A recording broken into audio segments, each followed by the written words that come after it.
It's no secret that word of mouth is the best referral strategy, which is why so many brands have jumped on the influencer train. Join me on today's Bringing Business to Retail podcast and learn all about the anti-influencer influencer strategy with Neal Schaffer. Welcome to the Bringing Business to Retail podcast, where I, Selena Knight, share strategies, interview retail revolutionaries, and delve into the minds of e-commerce experts to help you grow a profitable, independent retail or e-commerce business.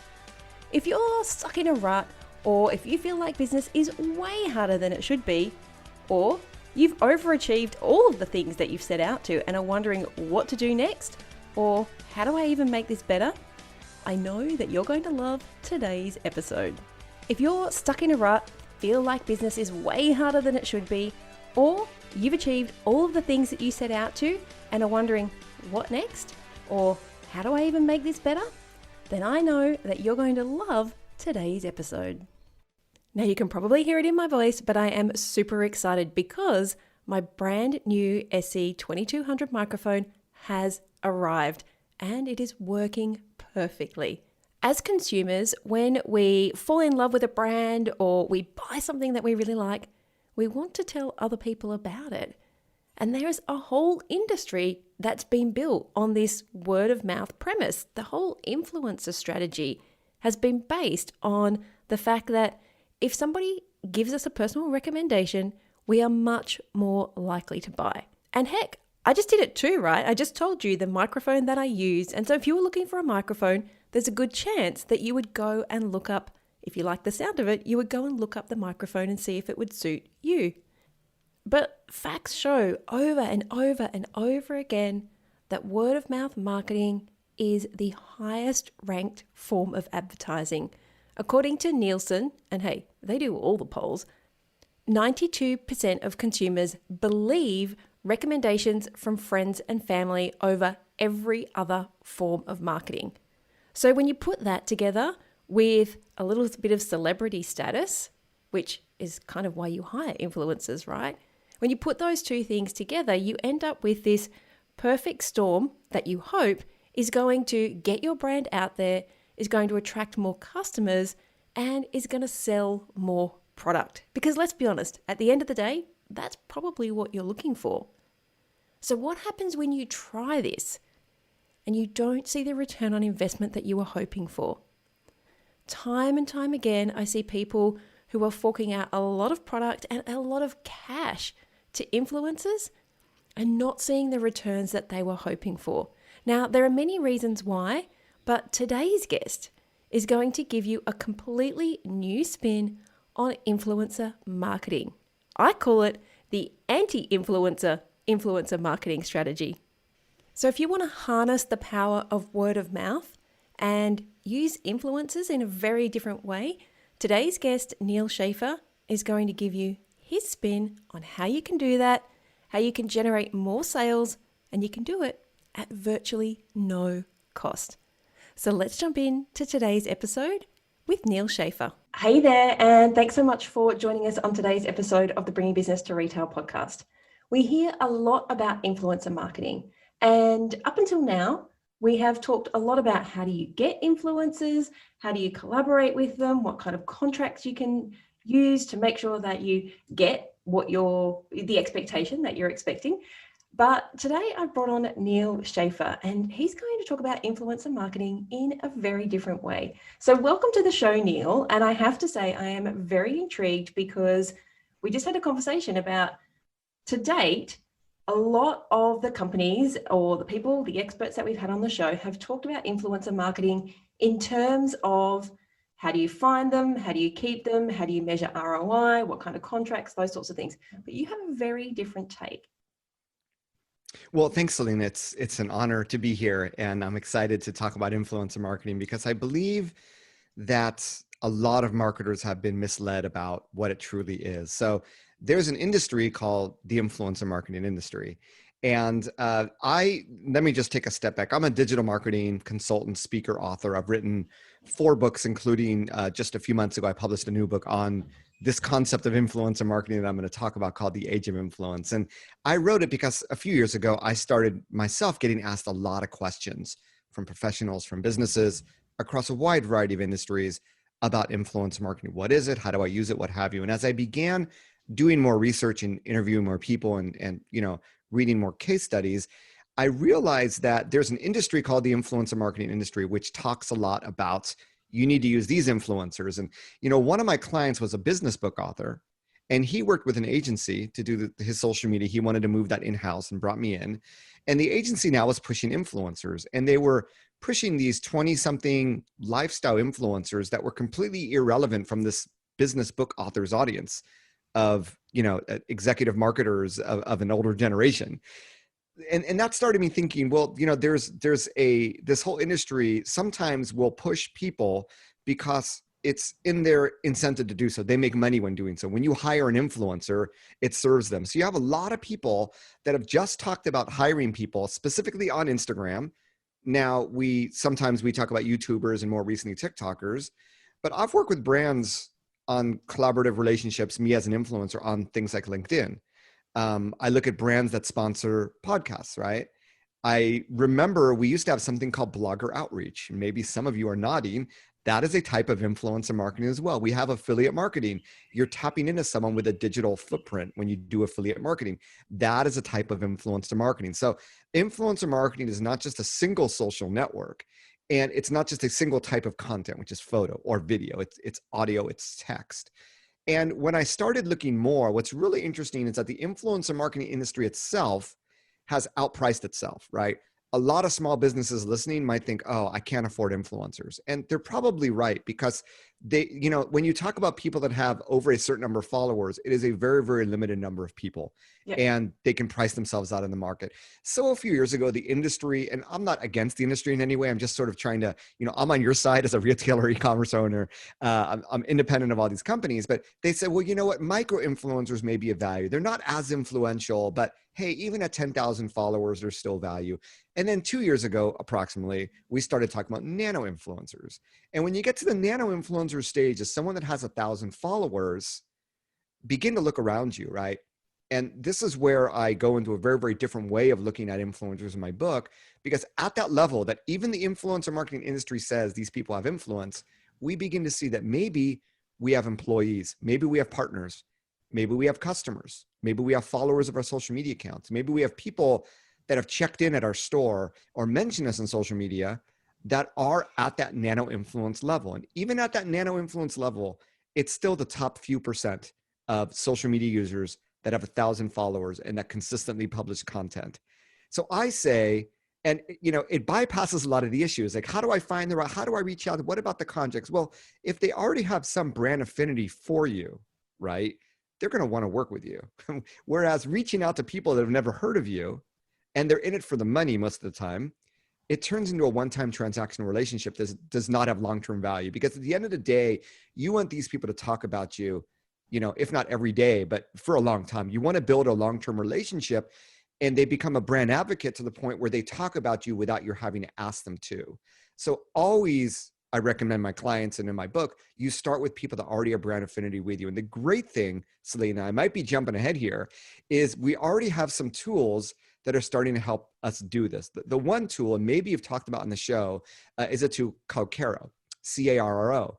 And it is a Shopify tool. It's actually free, Shopify plugin, and it will actually integrate with your email database, integrate with your Shopify shopping cart, and integrate with your Instagram account. And it will find these influencers amongst people that already have brand affinity with you.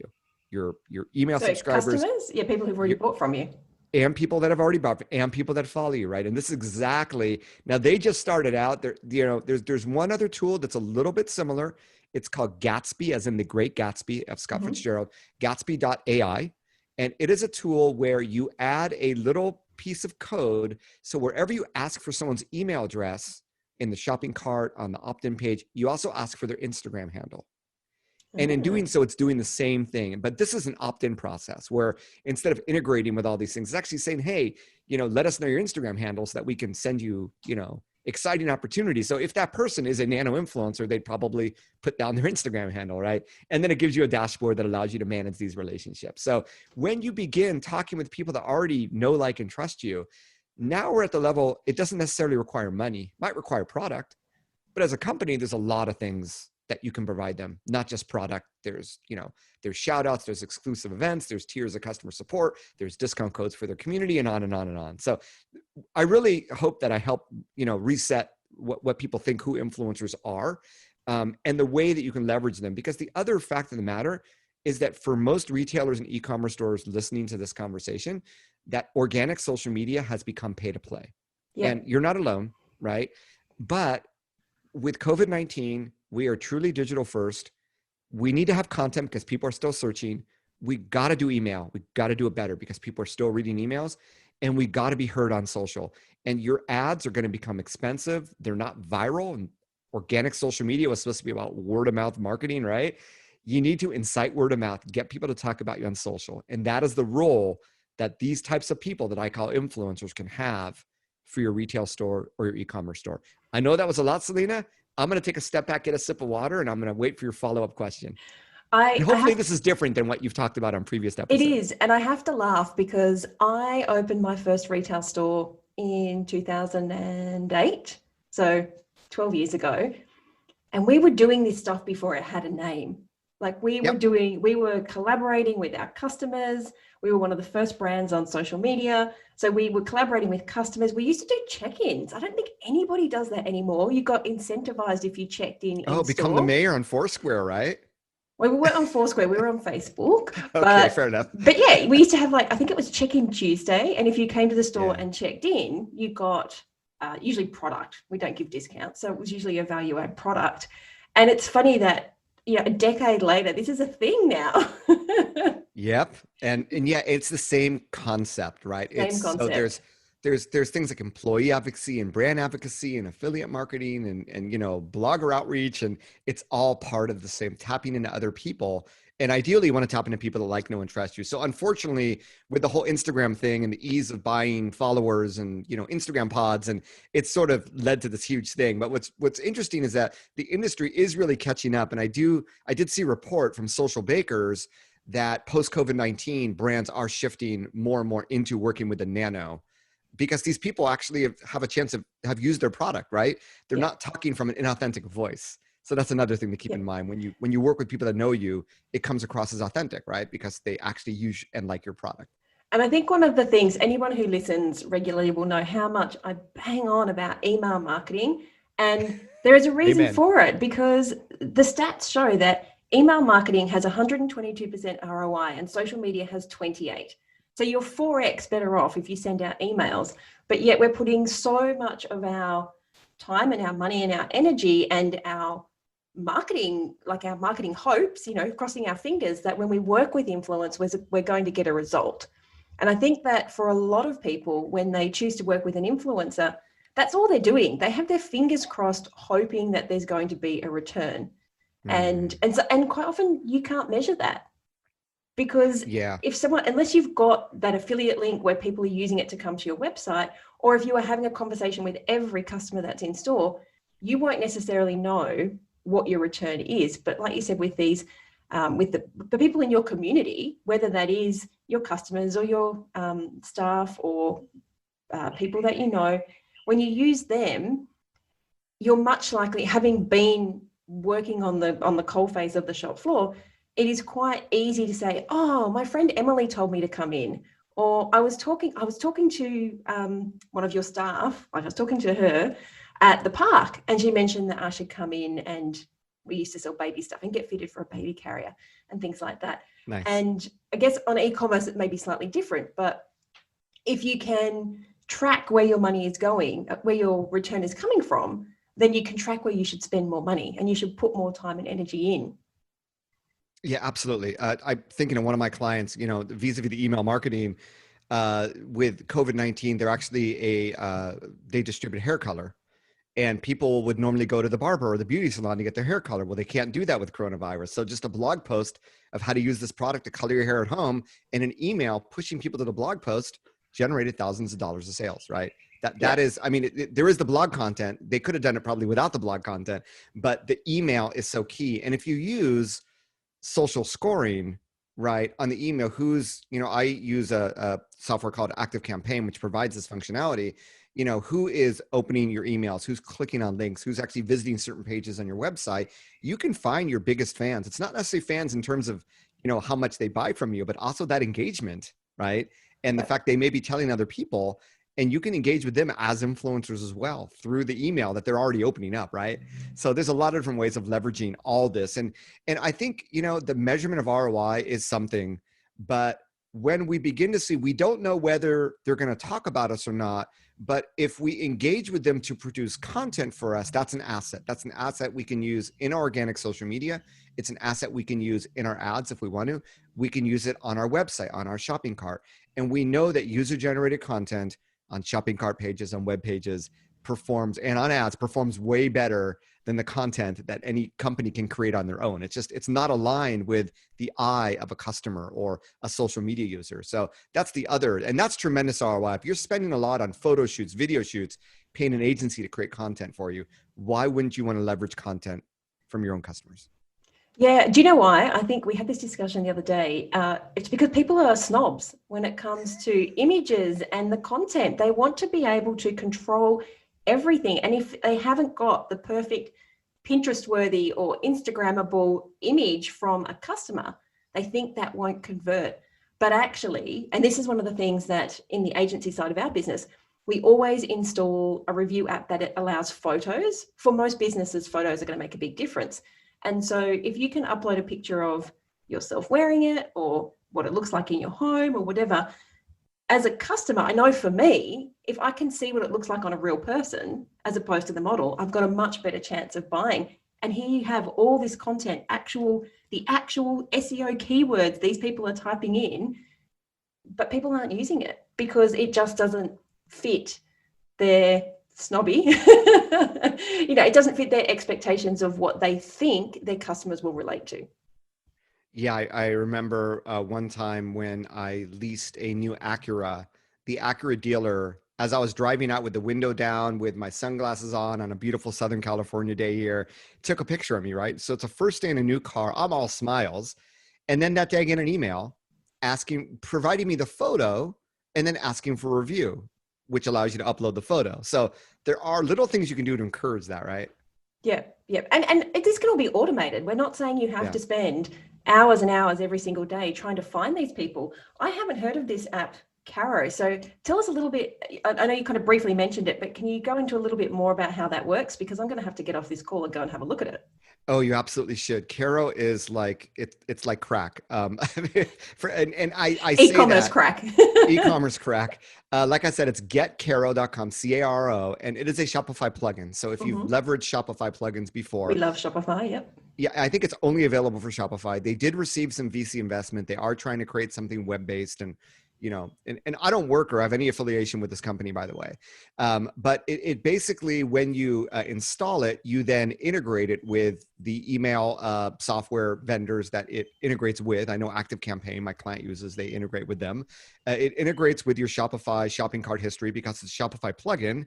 And then you let it know your Instagram handle so that it can download your followers. Wow, that is smart. And then, so within the app, it creates the dashboard that lists all the influencers, probably in terms of Instagram followers that are already in that brand affinity, and then allows you to actually contact them directly in the dashboard. I mean, you can use whatever you want to contact them, but it just gives you that visibility.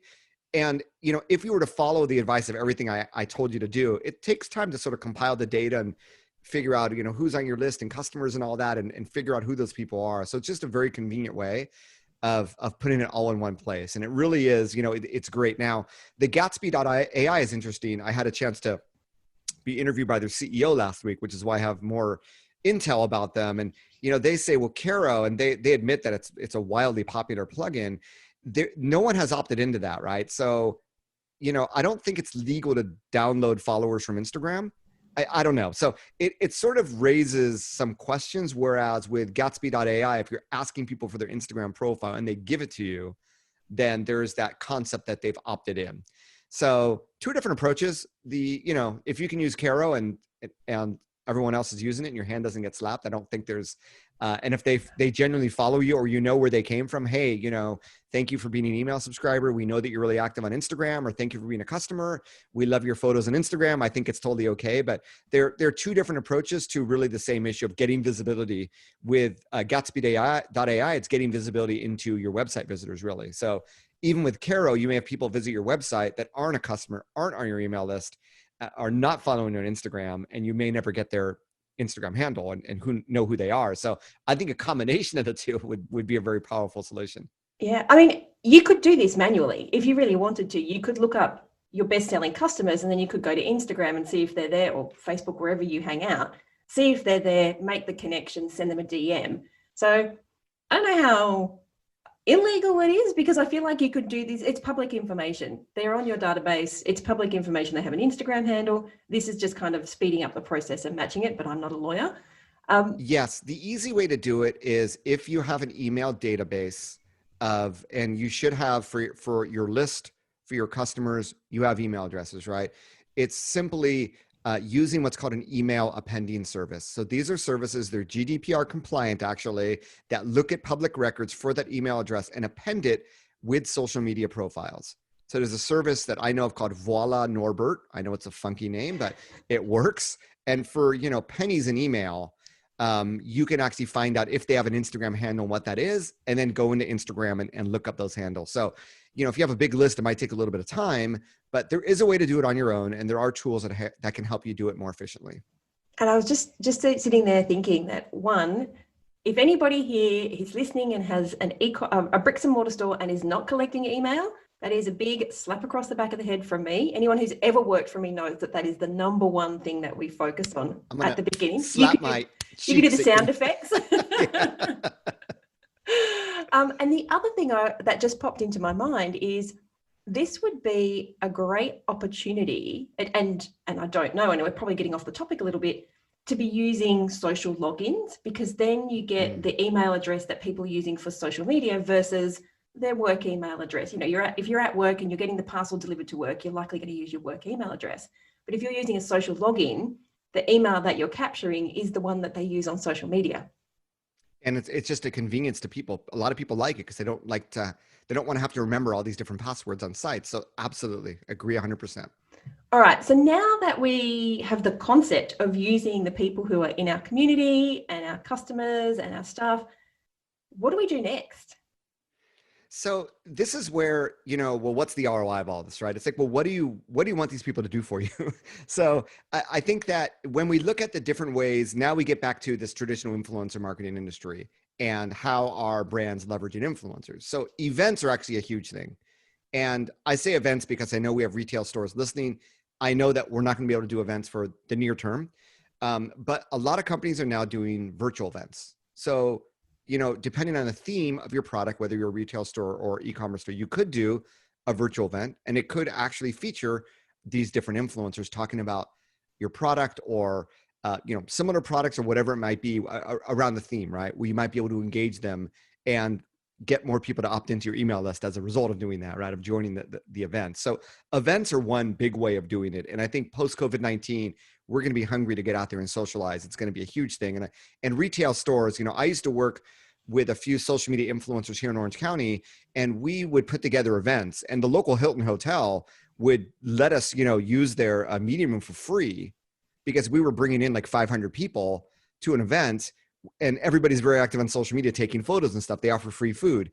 And we asked people for money for parking, and the hotel agreed to give some of that to a nonprofit. So any retail store listening can do the same thing, right? Having a physical space actually works to your benefit. You have the ability to bring people together. And once this goes away, I do hope you'll leverage that with influencers in your community. But going beyond that, I think that obviously amplification of content is what everybody wants, right? But I think more of just getting people to talk about you. We see with nano influencers a lot of giving away a free product in exchange for, talking about them on social media. I think part of that can just be free product just so that they can create content for you, right? Content that you can feature in your social media, on your ads, on your website. That alone, I think, has really, really good benefits. There are ways of leveraging these influencers as sort of a user focus group. What other products should we be offering? What are new products that you're hearing a lot about out there? Because these are people that are really active on social media. They have these communities, so they're pretty tapped in to what people are using or want to use or are talking about, and you could leverage them in that way as well. So there's on a lot of different angles. There's a lot of different ways in which you can obviously leverage people, but I think it comes down to content, obviously the amplification of content, events, and getting feedback. I think those are some pretty key areas that you can begin with. I think, over time, you should build a program where you have a pool of people that whenever you have a need, you can tap into, right? You have a new product coming out. Hey, how can we work together to talk about the new product? Or if you run into some issue where, I don't know, something goes wrong, you can't ship product, or you have customer complaints, how do we have our customers come to our can you please comment on this? Or can you please talk to this person? Whatever it might be. So you're bringing together a pool of people and you're developing a relationship with them, and you're looking for ways to collaborate to create a win-win relationship on and off social media is really the best way to think about it. So it really comes down to your creativity in where you want to take that relationship. I just have to shake my head because I'm a bit tapped out when it comes to social media, but all this stuff that you're saying, we did over a decade ago. We had this pool of 20 of our top customers who we used to send product out to, and that we used to do focus groups with. Clearly was before my time, but there it is. You're absolutely right. This is nothing new. It isn't anything new, but it's now a thing, and people are jumping on board. And I had something else really important that you said that I was going to jump in on, but I've forgotten what it is. I'm sure it will come back to me. But the concept of using the content that your customers create is so much more, what's the word I'm looking for? So much more attractive and so much more authentic. Well, I hate that word now. I hate that word too, but in this case, it actually makes sense. It's so much more realistic. Relatable. Relatable. That's the word I was looking for. It's so much more relatable, and it doesn't make me feel less. So if I see a picture of a sofa, but then I can see in the background all the kids' toys, it's not the perfect Instagram picture. I don't feel like, oh crap, if I want to take a picture of this, I have to have the perfect background. It just makes me feel, I guess, more empowered if the pictures aren't perfect. And we know that advertising, it's aspirational. It's supposed to be the thing that we all want it to be. But at the end of the day, I think that relatability is, you have to have that as well. And that's, I just remembered what I was going to talk about. What you're talking about is, in our business, we have the 5 core pillars of retail success: money, sales, marketing, customers, and impact. And impact is about building a brand, not just a store. It can sometimes mean having social impact or having economic impact. Maybe you're donating a portion of your profits, but it also just is about impacting other people's lives. And sometimes that impact is just making people feel better, like making people happy about the fact that they've purchased something. It doesn't have to be, I'm giving stuff away to feel good. And this is where I see the impact part growing, because if you have other people who are on board with your values, your mission, your ethos, why you do what you do, the products you sell, how you manufacture them, whatever that is, whatever your thing is, if you have other people on board, that is how brands are built. People will pay $150 for a pair of Lululemon tights when they could buy a very similar pair at Target for $25, $30. Right. But they've bought into the brand. They've bought into everything that brand stands for. And this is where I see what you're talking about, building that impact and building that influence, but not in the influencer world, building that influence. Because if my friend likes what you're doing, then on that really base level, we're friends for a reason. We probably like the same things. We probably think, the same way about things. So I already have that connection with you. It's not this, oh, I got Kim Kardashian to wear my clothing, because I'm never going to connect with her. But I'm going to connect on a much deeper level with my next door neighbor or my best friend. And if they're talking about you, the ROI for me is much higher. So I think you definitely are on the right track there.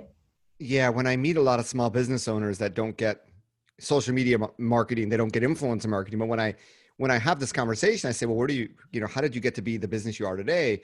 They always say word of mouth marketing. So when they hear about influencer marketing, they're like, great, we don't even need to do organic social media anymore. We'll just let the influencers talk for us. And I think they're right. I know of a lot of companies in Asia where influencer marketing is even more progressed than it has out here in the United States, where their organic social media is very little, or it's just leveraging influencer content. And I think that's a great goal to have, that there's enough people talking about you on social that you don't need to create your own content, right? Wouldn't that be ideal? But I do believe that relatability, that being real, at the end of the day, I'm not a branding expert by any means, but I do know that brands create an emotional connection.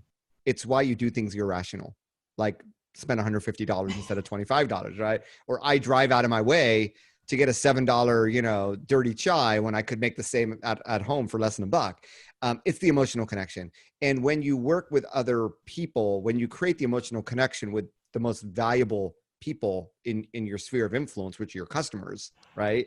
And because of the way that people do relate to others like them, like friends, and when they see that content that is extremely relatable, not artificial, and I think there's been a backlash, especially after coronavirus, with we want to see, there's no way you can take that photo today, right? And that's why you have celebrities that are showing up in their pajamas doing live streams. They're not using studio lighting. We want the real thing, and it has to be relatable. And right there in front of you, you have a whole army of people that you could build this program around that will allow you to do everything that we've talked about. And you don't have to convince them. Like, they're already Yep. convinced. We call them, we have like a series that people go through, and we call those people drum beaters. So you have, before you have the boomerang, before the drum beaters, you have boomerangs, the people who come back again and again. And then you have the drum beaters, and they are the one who will tell anybody about you. Like, they're sitting at the bus stop, and if you comment on the handbag, they're going to launch into a 15-minute story about your store or how it's made. Those are the people that you should be leveraging. And you're saying, I love it. You're saying that those people are just there for the taking. And not only that, I think what we forget is what we have thought about is as influencer marketing to date, it's that very transactional. Here is money for you to say this stuff. Here's what I want you to say about me. But if you came to me as a customer and said, hey, Sal, I see that you wouldn't, because I don't post a lot on social media, but if I did, hey, Sal, I see you post a lot on social media. I love that picture that you took with our latest water bottle. Hey, would you like to join together and do something? The feeling that I get, that somebody's actually recognized that I'm a really good customer and that they've looked at my social media. Like, we hold brands we put them on pedestals, and we think that they're not real people. But the thing, as an independent brand, and it doesn't matter if you're starting out or if you're 6 figures or you're 7 figures, the people who are listening to this podcast started their business for a reason. And that reason is why they have this devout group of people who will follow them to the ends of the earth. And so the feeling that your customer gets is a feeling of being seen and heard that they don't get if they buy from Apple or if they buy from Target. They're not going to get that from there, but they're going to get that from you. I think it really speaks to, in the digital marketing world, if you were to ask CMOs of large brands, what is top of mind for them today? It's something called customer experience marketing. And the reason is it's going to come down to the only way to differentiate what you do versus other companies. And if you're in e-commerce, people will search for the same product, try to find the cheaper price, right? So if you think about this type of influencer marketing as a type of customer experience marketing, that you're tapping into those people, and you're right, they feel empowered. When a brand reaches out to a consumer and they're an actual, customer of yours and they love your product, of course they're going to want to work together. That's why at the beginning of the conversation, how do you find your influencers? What do you put in the contract? And it's all this stuff. You just bypass all that, right? You don't have to worry about that. These are people you can trust. Whether they post a story or something on the feed, it doesn't matter. They're customers, right? You want them to buy more, right? You want them to create great content and incite word of mouth. So it really just, it helps you. When I believe when I speak on stages, when we get back to speaking on stages, I would end with saying, are you ready to invest in people and collaborate? So it's about investing in people, not throwing money at Zuckerberg or ad platforms. And it's about collaboration, right? It's about collaborate. It actually, I believe, makes social media social again, because social media was made for people, not for businesses, right? And businesses trying to capitalize on the conversation, it's not going to happen, right? You got to let people do their thing, but you can encourage that through relationships, through relationships with the right people, not spending money on the wrong people. I like to give the example of, when I came out with this book, I could have spent $5,000 with a big Instagram influencer, right? For them to give a shout out. How many book sales do you think I would have gotten from that? Probably zero, right? Or I can look at the people that have reviewed my past books. I can look at, I can go back to my clients, right? I can look at, well, if I'm selling a book that a lot of people think is something that should be taught in university, I could reach out to marketing professors. So you begin to look at influence in a very, very holistic way. And you begin to define who are your influencers, who are the people that if they talked about your product could really push the needle forward. So even if they're not your customers, they're not necessarily the Instagrammers with a lot of followers. They could be other people. And I think for those, when I consult with a wide variety of industries, right? So when I talk to financial service professionals, they talk about centers of influence. When I talk to realtors, they talk about spheres of influence. So the concept that there are people out there that have influence, right? And sometimes it's offline influence. But if somehow we can tap into them, it's really going to benefit our business. That's the idea here. So you don't need to do the knee jerk, let's go to Instagram, find someone with a lot of followers using X and Y hashtag. It's just a completely different, I think, a more logical, a more rational, and a much more effective way of thinking about digital influence. And much more personal. You've given us some great advice here. And if people are listening, not watching the video, you're waving your book around. Tell us what it is called and where we can find it. I wasn't sure if you were recording the video or not, but it's all good. I feel like a nerd showing this. But anyway, so the book is called, I always have a copy conveniently next to me. It's called The Age of Influence. It came out in mid-March, literally 2 days before California went on lockdown. So great timing. But I think it is very, very timely. And I think that this post-coronavirus world has only accelerated these trends that are going to push more and more brands to do what I've been talking about. My name is Neal Schaffer. So The Age of Influence is available everywhere in the world. It was published with HarperCollins, who they publish Gary Vaynerchuk's books and what have you. So you should be able to find it. My name is Neal Schaffer. I'm the real Neal, Neal, and there's a few Schaffers. So I'm spelled Schaffer. So nealschaffer.com, Neal Schaffer on social. And I also have my own podcast, since you're listening to this podcast, called the Maximize Your Social Influence podcast, where I go a little bit deeper into this concept of digital influence. All right. We'll make sure to put those links into the show notes. Thank you so much. This has been great. Everyone always laughs that I can hack anything, and I've always got an app for everything. So now I feel I have like 2 more in my app bucket to pull up my app sleeve when anyone has a question. Yeah, and I know when we started, you weren't sure where this conversation was going to go. And I'm like, this is going to be a different talk about influencer marketing. So thanks for putting your trust in me. And I know I've been on some podcasts, especially in Australia, New Zealand, UK, where when we talk about influencer marketing, they say, you know what, Neal, before I had you on, I would cringe at the word influencer or influencer marketing. But once they get past that, it really unlocks the potential. And I hope that this conversation has unlocked the potential for your business. Perhaps you need to think of some new words and be anti-influencer. There you go. Okay, I'm on it. Thank you so much. Thank you, Sal.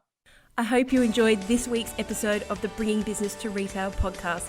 You can find all of the show notes over at selinaknight.com. If you found something that you heard today particularly useful, I'd love it if you could leave me a review on iTunes or Stitcher. And of course, feel free to share this episode with someone that you think could benefit by listening to it. Want more retail biz strategies? You can watch the Bringing Business to Retail TV show, where each week I'll answer a question or provide you with a simple, actionable retail biz strategy that you can implement in your business right away. If you have a question or a guest, I'd love to hear from you. Drop my team an email at podcast@selinaknight.com, and I'll see you on the next episode. Have a great week.